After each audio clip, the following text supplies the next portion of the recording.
Jefferson Columbus Davis was a regular officer of the United States Army during the American Civil War, known for the similarity of his name to Confederate President Jefferson Davis and for his killing of a superior officer in 1862. Davis's distinguished service in Mexico earned him high prestige at the outbreak of the Civil War, when he led Union troops through southern Missouri to Pea Ridge, Arkansas, being promoted Brigadier General after that significant victory. Following the Siege of Corinth, he was granted home leave on account of exhaustion, but returned to duty on hearing of Union defeats in Kentucky, where he reported to General William O. Nelson at Louisville in September 1862.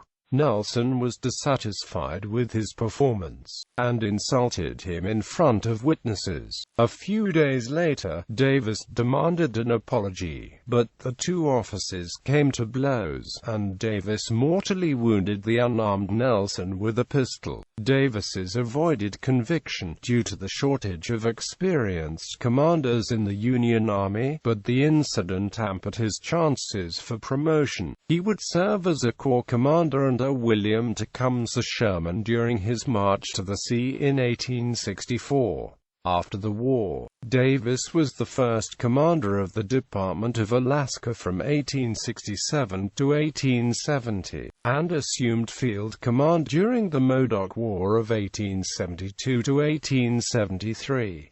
Early life. Davis was born in Clark County, Indiana near present-day Memphis, Indiana. He was born to William Davis, Jr. and Mary Drummond Davis, the oldest of their 8 children. His father was a farmer. His parents came from Kentucky, and like many of the time including President Abraham Lincoln's family, moved to Indiana.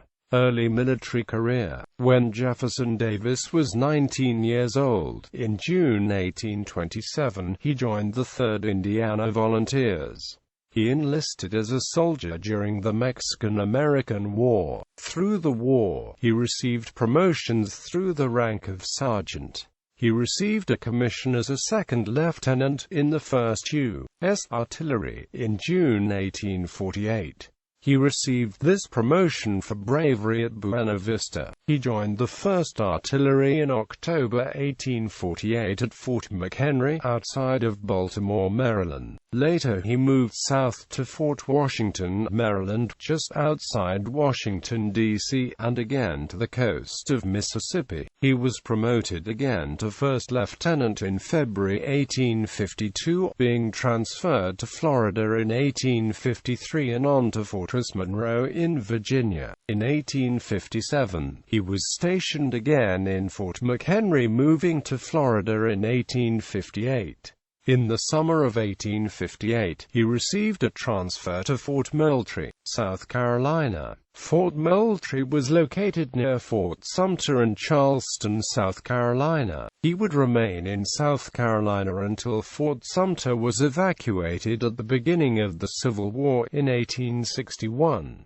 Civil War. When the war began in April 1861, Davis was an officer in the garrison at Fort Sumter when it was bombarded by Confederate forces. The following month he was promoted to captain and given the task of raising a regiment in Indiana. Additionally, he was given responsibility over the commissary and supply. He requested assignment as a regimental commander, growing bored with his garrison duties. After the death of General Leon and the loss at Wilson's Creek, his request was gratefully accepted. His experience as a regular in the Federal Army made him a rare commodity, and was given command of the 22nd Indiana Infantry, receiving a promotion to colonel. Missouri. By the end of August, Davis received orders to succeed Brigadier General Ulysses S. Grant as commander of forces in northwest Missouri. His headquarters were situated located in Jefferson City, Missouri, with approximately 16,000 Confederate troops in the near vicinity. General Fremont had great concerns that the Confederate troops commanded by Generals McCulloch and Sterling Price would set their eyes on St. Louis as a potential target. Davis's command grew quickly, starting at 12,000 at the beginning of September, expanding to 18,000 to 20,000 by the end of the month. Initially, Davis spent time building fortifications to fend off possible attack on the capital city. Once his defensive plan was completed, he planned an offensive campaign. However, material was refused to Davis. This potentially had the negative effects of losing the Battle of Lexington. In December 1861, he took command of the 3rd Division, Army of the Southwest. He pursued Confederate troops through southern Missouri, as they retreated toward and into Arkansas. In March 1862, his division attacked the Confederates at the Battle of Pea Ridge. Davis' distinguished service at Pea Ridge was rewarded in May 1862. Davis received a field promotion commensurate with his command of a division. Commander, breveted to Brigadier General. At the Siege of Corinth, he commanded the 4th Division, Army of the Mississippi. Leave authorized. In the late summer of 1862, Davis became ill, probably caused by exhaustion. He wrote to his commander, General Rosecrans, requesting a few weeks' sleep. Davis states, after 21 months of arduous service, I find myself compelled by physical weakness and exhaustion to ask for a few weeks' respite from duty. On August 12, 1862, the Army of Mississippi issued General Rosecrans' response in Special Order No. 208, authorizing General Davis 20 days of convalescence. Davis would head for home in Indiana to rest and recuperate. While on leave, the state of affairs in Kentucky became quite precarious. The Army of the Ohio, commanded by Brigadier General Don Carlos Buell, was taking aim on Chattanooga, Tennessee. 300 miles of rail lines lay between Louisville and Chattanooga, and Confederate forces were making constant work tearing up the tracks. These railroads provided the needed supplies to Union troops on the move. Consequently, Buell was forced to split his forces and send General William O. Nelson back north to Kentucky to take charge of the area. When Nelson arrived in Louisville, he found Major General Horatio G. Wright had been sent by the president to take control, putting Buell second in command. In late August, 2 Confederate armies under command of Major General Edmund Kirby Smith and General Braxton Bragg moved into Kentucky and Tennessee on the offensive to drive Union forces from Kentucky. Smith's Army of East Tennessee had approximately 19,000 men and Bragg's Army of Tennessee had approximately 35,000. On August 23, 1862, Confederate cavalry met and defeated Union troops at the Battle of Big Hill. This was only a prelude to the bigger battle ahead. On August 29, 1862, portions of Smith's army met an equal portion Nelson's force, numbering between 6,000 and 7,000. The two-day Battle of Richmond, ending on August 30, was an overwhelming Confederate victory in all aspects. Union casualties numbered over 5,000 compared to the 750 Confederate, and considerable ground was lost, including the cities of Richmond, Lexington, and the state capital, Frankfort. Further loss at the battle was the capture of Brigadier General Marlon D. Manson and the wounding of General Nelson, injured in the neck, who was forced to retreat back to Louisville to prepare for the presumed assault. The Confederates were now in a position to aim northward, taking the fight to the enemy. Louisville. General Davis was quite aware of the circumstances in the neighboring state to the south. Smith was able to strike at Cincinnati, Ohio, and Bragg and Smith at Louisville. Davis, still on convalescence, reported to General General Wright, whose headquarters were in Cincinnati, are offering his services. Wright ordered Davis to report to Nelson. In Louisville, Davis was put in charge of organizing and arming the citizens of Louisville, preparing for its defense. Nelson was quite an imposing figure over Davis. William Nelson got his nickname, Bull, in no small part to his stature. Nelson was 300 pounds and 6 foot 2 inches, described as being in the prime of life, in perfect health. Davis was quite small in comparison, measuring 5 foot 9, and reportedly only 125 pounds. Dismissal from Louisville 2 days later on September 22, 2 days after Davis received his initial orders from Nelson. He was summoned to the Galt House, where Nelson had made his headquarters. Nelson inquired how the recruitment was going and how many men had been mustered. Davis replied that he did not know, as Nelson asked his questions, only receiving short answers that Davis was unaware of any specifics. Nelson became enraged and expelled Davis from Louisville. General James Barnett Fry, described as a close friend of Davis's, was present for the events. Fry would later write an account of the events surrounding the death of Nelson. Fry states, Davis arose and remarked, in a cool, deliberate manner, "General Nelson, I am a regular soldier, and I demand the treatment due to me as a general officer." Davis then stepped across to the door of the medical director's room, both doors being open, and said, "Dr. Irwin, I wish you to be a witness to this conversation." At the same time Nelson said, "Yes, Doctor, I want you to remember this." Davis then said to Nelson, "I demand from you the courtesy due to my rank." Nelson replied, "I will treat you as you deserve. You have disappointed me. You have been unfaithful to the trust which I reposed in you, and I shall relieve you at once. You are relieved from duty here, and you'll proceed to Cincinnati and report to General Wright." Davis said, "You have no authority to order me." Nelson turned toward the adjutant general and said, "Captain, if General Davis does not leave the city by 9 o'clock tonight, give instructions to the provost marshal to see that he shall be put across the Ohio River." Reassigned to Louisville, General Davis made his way to Cincinnati and reported to General Wright within a few days. Within the same week, General Buell returned to Louisville and took command from General Nelson. At this point, Wright felt that with Buell in command at Louisville, there was no need to keep Davis from Louisville, where his leadership was desperately needed.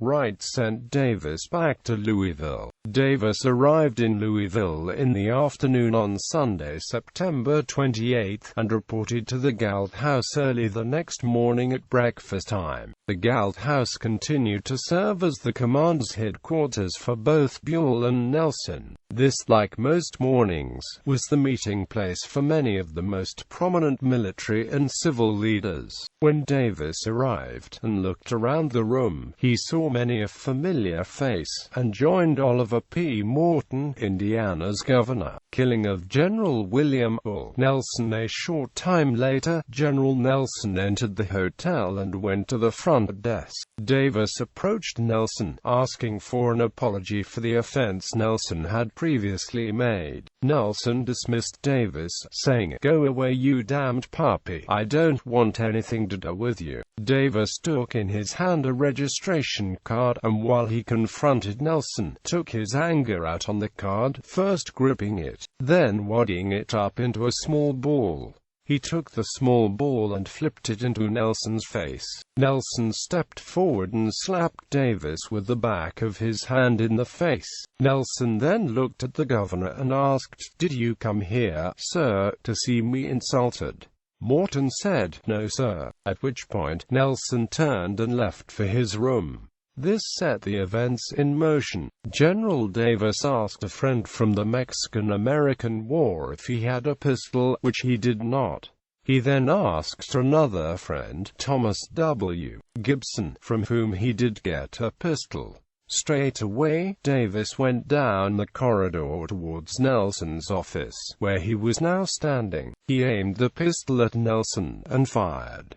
The bullet hit Nelson in the chest, tearing a small hole in the heart, mortally wounding the large man. Nelson still had the strength to make his way to the hotel stairs, and climb a floor before he collapsed. By this time a crowd was starting to gather around him. They carried Nelson to a nearby room, laying him on the floor. The hotel proprietor, Silas F. Miller, came rushing into the room to find Nelson lying on the floor. Nelson asked of Miller, "Send for a clergyman. I wish to be baptized. I have been basely murdered." Reverend J. Talbot was called, who responded, as well as a doctor. Several people came to see General Nelson, including Reverend Talbot, Surgeon Murray, General Crittenden, and General Fry. The shooting had occurred at 8 a.m., and by 8:30 he was dead. Arrest and release. Davis did not leave the vicinity of General Nelson. He did not run or evade capture. He was simply taken into military custody by Fry and confined to an upper room in the Galt House. Davis attested to Fry what had happened. Fry writes that while Davis was improperly treated for a man of his rank, Davis never pursued any legal recourse which there was available to him. Fry attests that Davis was quite forthcoming, even including the fact that it was he who flipped a paper wad in the face of Nelson. Davis wanted to confront Nelson publicly. He wanted Nelson's disrespect witnessed. What Davis had not accounted for was Nelson's physical assault. Everything spiraled out of control. Many in close confidence with General Nelson wanted to see quick justice with regards to General Davis. There were even a few, including General William Terrell, who wanted to see Davis hanged on the spot. Even General Buell would weigh in, saying that Davis's conduct was inexcusable. Fry states that Buell regarded the actions as a gross violation of military discipline. Buell went on to telegraph General Henry Halleck, General-in-Chief of all armies. The telegraph read, "General H.W. Halleck, Brigadier General Davis is under arrest at Louisville for the killing of General Nelson. His trial by a court-martial or military commission should take place immediately, but I can't spare officers from the Army now in motion to compose a court. It can perhaps better be done from Washington.